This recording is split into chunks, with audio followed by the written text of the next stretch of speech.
Hello, everybody, and welcome to the second lesson. Today, we're going to learn a lot about the family. So let's get started. I'm going to share my screen. And the theme is modern families. So we're going to look at vocabulary related or tied to the family and adjectives of personality. I think it's going to be very interesting. We're going to look at the grammar forms of present continuous, which is be going to, or will, or won't. And then we'll do some stress with pronunciation, sentence stress, and word stress, where to emphasize different words or phrases. All right, let's get started. Now, I'm going to talk a little bit more outside the book. I'm going to look at the book and we're going to follow it because it talks about it. First of all, it's methodological, it's patterned, it's programmed, so you don't miss any important subjects. You cover all the grammar aspects in their proper order or in a proper order, and also all the pronunciation issues. So we don't miss anything, but I'm going to add more and more of my own knowledge and my own thoughts on these. So you're going to get a nice mix of homework from the book and some of my interjections. Interjections mean my ideas. Interjections. All right, so let's get started. And we're going to look at vocabulary, speaking, and family. Now, soon you're going to have speaking partners or a small speaking group that you're going to interact with, hopefully regularly, weekly.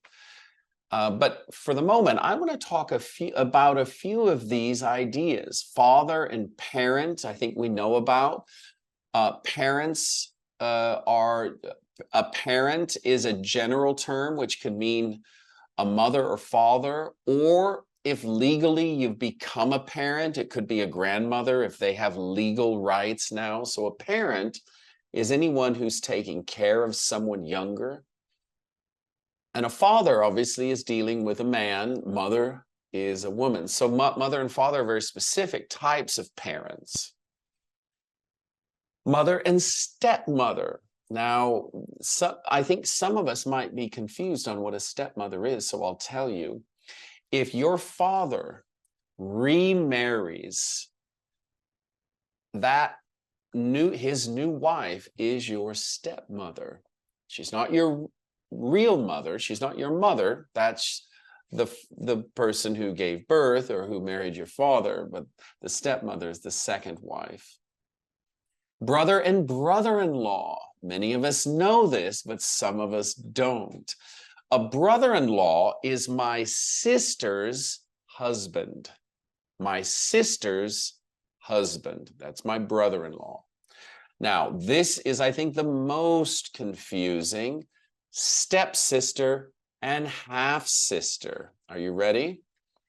A half-sister. Okay, if my father remarries, I have a stepmother. And if the stepmother and my father have a baby, that is my half-sister. Half because both of us are related by my father, not by my stepmother. A stepsister is someone, if the stepmother already has children that she brings into the marriage with your father, those are stepsisters. They have no relation by blood. The half-sister is half related by blood. All right, grandfather and great-grandfather. I think we know what grandfather is. Great-grandfather is the next oldest generation or older generation. So you have great-grandfather, you just keep adding great-grandfather, great-great-grandfather. So that's another generation older. All right. An adopted child. This is one you might not know about. What does it mean to be adopted? Adopted is when parents take a child as their own legally from an orphanage is where kids stay without parents, from an orphanage or a hospital, and they legally adopt them and they become their children. This is not common in some countries. It's very common in others. And a fun fact, I was adopted. So in the US, it's not uncommon. All right, brothers and sisters are specific types of siblings. If you say my siblings live outside the country, we don't know if it's your brother or your sister. So siblings are a general term. Brother and sister is more specific. Now, your immediate family versus your extended family. And again, I'll explain this. Your immediate family is you, your brothers and sisters, and your parents. It might also include your grandparents. So your mother and your father's parents. That's your immediate family. It's that line on the family tree. The extended family are the uncles, the aunts, or in Britain, they say aunts, and cousins. Now, a lot of countries, you say brother or sister for cousin, but in the in English, there's a difference between brother and sister and cousin. There is this difference. And I think we know what cousins are, but we do keep it separate. So a brother or sister is not a cousin in English. It might be in your language, but it isn't in English. Now, what I'm going to do is just talk about some of the words that you're going to encounter during your homework and help you with them. So it'll make your homework easier and hopefully make this lesson more interesting. The modern family, I will read this for pronunciation. Are you ready? Family life is changing all over the world. And it's not just the structure of the family, but also its habits. A recent survey of British family life showed some surprising statistics. So let's look at those. Family structure. Now, you might not know what that means. A family structure is what comprises a family. I'm going to write that word down because it's quite big. What comprises, what makes up a family?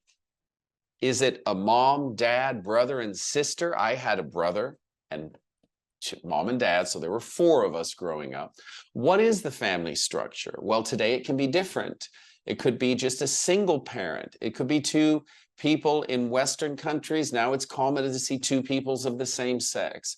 Occasionally, if there are problems, you can have your grandparents as your parents. So family structures are that whatever comprises the immediate family. That's the structure of the family.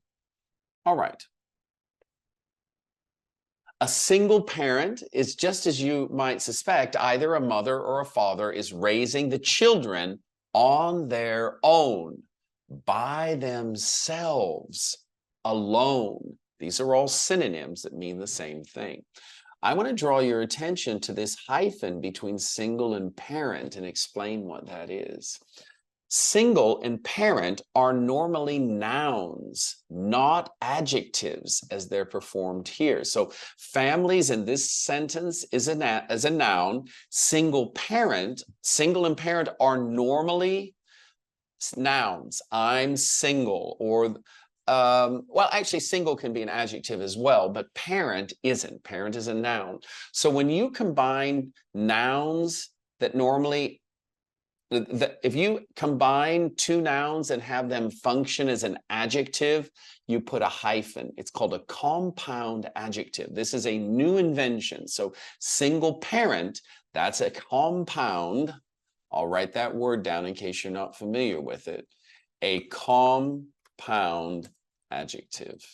And when you have a compound adjective, you need a hyphen, or this is called a dash. That's that line there. A dash between them, suggesting to the reader that this is a new construction and these words normally aren't functioning in this manner. All right. Hopefully that's clear. Now we're going to go down a little bit lower. And we have the percent here. And I just want to mention this because you might see it in two different ways because there are two different traditions. You can either see it like this or like this. And I just want to make you aware, or like this, as they show in the book. All three are fine. Two different ways to spell it and one way to signify it. You can see there, right here. That's the sign. All right. Now, if we move up just very briefly, we've talked about extended already. So this is homework that you're going to actually do on your own. So I won't steal your thunder. I won't take it away from you. You're going to do this. But let's take a look at this, the very last sentence. The average family has rows each day. Now, there are two different words. This can either be rows, line up in a row. There are rows of chairs. Or in Britain, they have another expression for this and another pronunciation, row. We had a row last night. Rows is the plural. A row is an argument. You can see here the argument here. They're having an argument. Mom's very emotional. And this is a row. These are arguments. And they say the average family has how many? We'll find out. Every day. This is a British term. If you go to America and use the word row, they might ask you what you mean because we use argument or fight. We had a fight last night. We had an argument, but we don't say row. Now, each day, and the most common cause is children and teenagers refusing to put down. To put down is to lay down or to leave without touching it, not using it. This is to put down. And tablets, I think most of us know about this. A tablet is a form of computer. It's a smaller laptop that you can use in your hand. It's a handheld device. And Apple has a tablet. I've never had one, but some people use them. All right. Now, this here is going to give you an opportunity to work in pairs or small groups. These exercises are designed for you to find speaking partners or groups and start to talk about some of these topics, because the goal is for you to use these words in your discussions. Now, the box here is something I'll mention. In English, when you want to politely refuse to talk about something, you can say the following: I'm sorry, I'd rather not talk about it. Or, I'm sorry, but I'd rather not talk about it. Now, if someone says that to me, I'll have no idea why they don't want to talk about it, but I'll know that the reason is probably serious, because when you hear that, it's polite, but it's quite serious that they don't want to continue this line of questioning or conversation. All right, now we're going to look at grammar forms here, future forms, and you are going to be assisted with the listening. Now, I'm not going to give you as much homework today as I did the first lesson, on Monday, because I want you to not fall behind, not get behind. Because if you get behind, sometimes we get frustrated. So I gave you a lot of homework the first lesson because I wanted you to familiarize yourself with the English file system. But I'm going to give you much smaller sizes of homework from now on. You can, of course, choose to do all of it. But let me give you a piece of advice. You're going to get very busy later in the course. You're going to get tired at some point. So I would suggest focusing on the homework where you're the weakest. If you already know the concept, the grammar concept or the pronunciation concept, skip it and go to the parts that are most difficult. If you have time later, you can do the easy parts, but start with the hard sections first. That's where you're going to grow and learn the fastest. All right. Again, these are all going to be you've got listening here, but we're going to go down to the grammar bank. It's right here. And the grammar bank, right here. All right. So we're going to talk about present continuous, be, going to, and will and won't. Now, you have the listening files that'll help you with these in the box. I will just mention how this works because it's quite interesting. Each dot here is explaining the examples above, future plans and intentions. So we use be, going to, not will or won't, when we have already decided to do something. So we don't say my sister will adopt a child. No, my sister's going to adopt a child. They've already decided about it and they're going to adopt it. Now, I want to tell you something about this page in particular. This page is confusing for most of you. If you feel after you do this page as homework, if you feel confused, you are not alone. I want you to just relax, and maybe you'll have to look at this 2 or 3 times because the distinctions, the differences are very small. They're very slight. So you might have to go through. Don't worry. You're not the only one who might get a bit confused. Just relax and know that you might have to repeat it. All right, we also use be, going to make predictions about the future. Barcelona are going to win. Now, I just want to say something about this are here, because if you go to the United States, we would say Barcelona is going to win. So teams, team nouns in the US are singular, they're plural. In Britain, the good news is either noun, either verb is correct. They're both right, so you can't get this wrong. All right. We often use present continuous for future arrangements. These two are getting married. And here we go. Now, here's where it gets more complicated.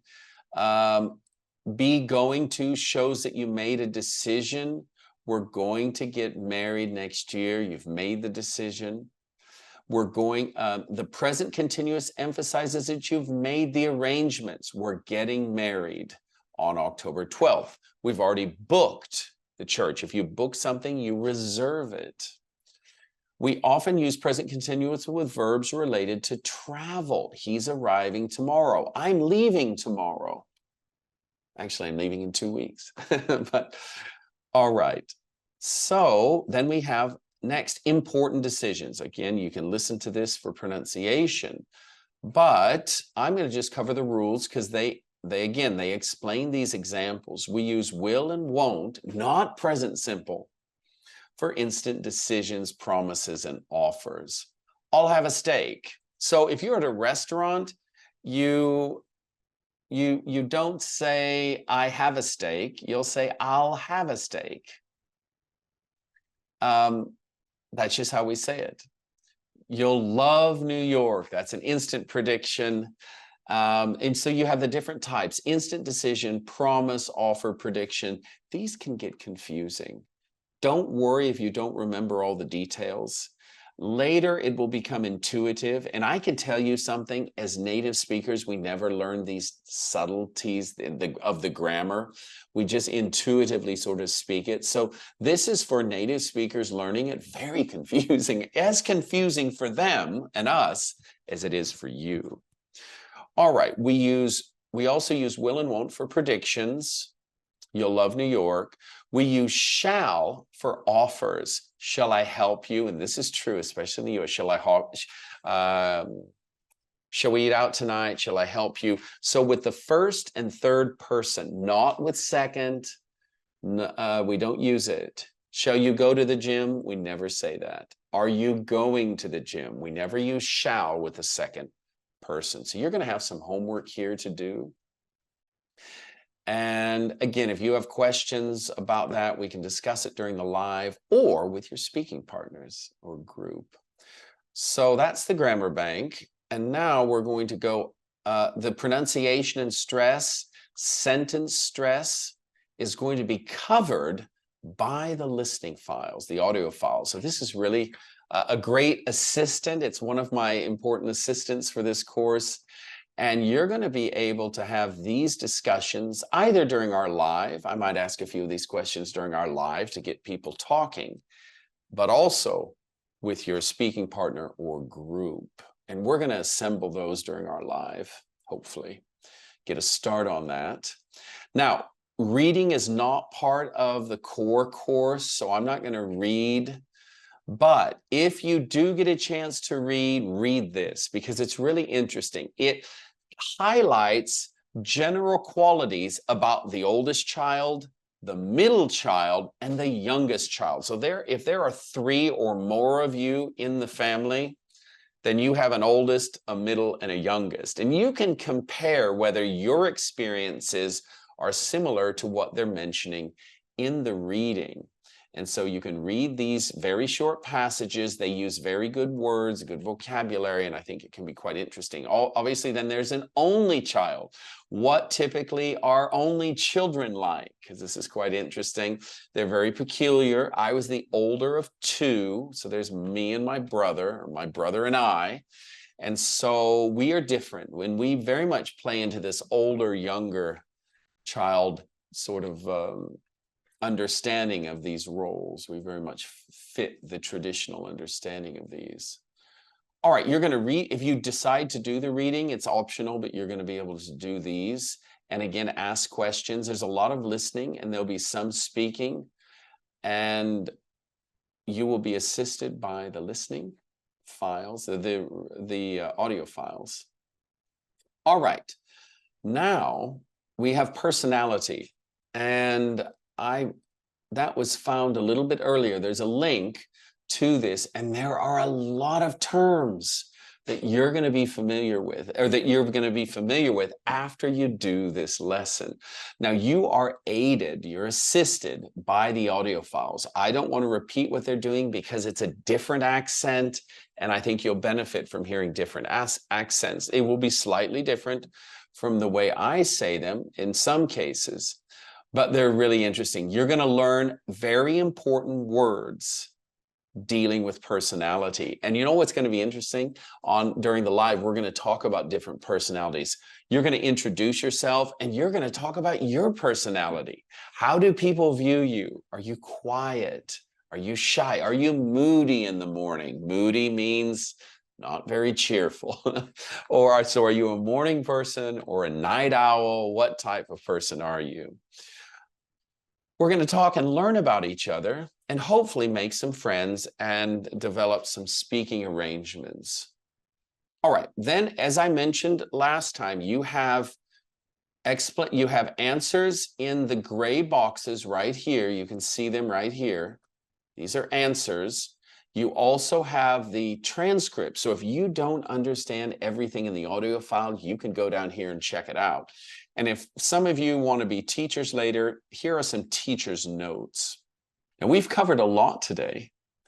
And I'm going to be very curious to get your feedback on Sunday about the lessons and the homework and the intensity and frequency of this. And I get to know all of you. I'm really looking forward to Sunday's live. I'll send you meeting times and links very soon. You'll get those. So study hard, and I'll speak to you very soon. Bye-bye.